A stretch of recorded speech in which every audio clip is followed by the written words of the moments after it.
بسم الله الرحمن الرحيم. يا أيها المزمل قم الليل إلا قليلا نصفه أو انقص منه قليلا أو زد عليه ورتل القرآن ترتيلا إنا سنلقي عليك قولا ثقيلا إن ناشئة الليل هي أشد وطئا وأقوم قيلا إن لك في النهار سبحا طويلا واذكر اسم ربك وتبتل إليه تبتيلا رب المشرق والمغرب لا إله إلا هو فاتخذه وكيلا واصبر على ما يقولون واهجرهم هجرا جميلا وذرني والمكذبين أولي النعمة ومهلهم قليلا إن لدينا أنكالا وجحيما وطعاما ذا غصة وعذابا أليما يوم ترجف الأرض والجبال وكانت الجبال كثيبا مهيلا إنا أرسلنا إليكم رسولا شاهدا عليكم كما أرسلنا إلى فرعون رسولا فعصى فرعون الرسول فأخذناه أخذا وبيلا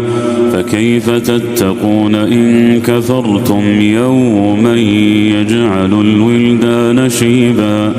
السماء منفطر به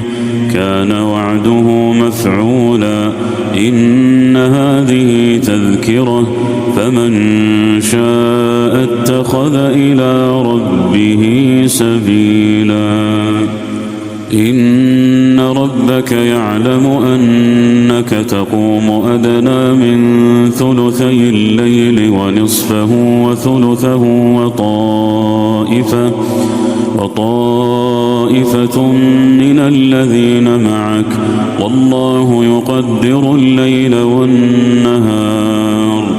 علم أن لن تحصوه فتاب عليكم فاقرؤوا ما تيسر من القرآن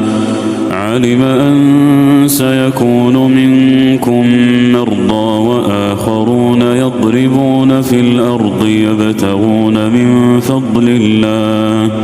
وآخرون يقاتلون في سبيل الله فاقرؤوا ما تيسر منه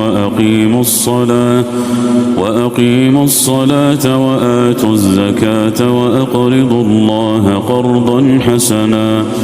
وما تقدموا لأنفسكم من خير تجدوه عند الله هو خيرا وأعظم أجرا واستغفروا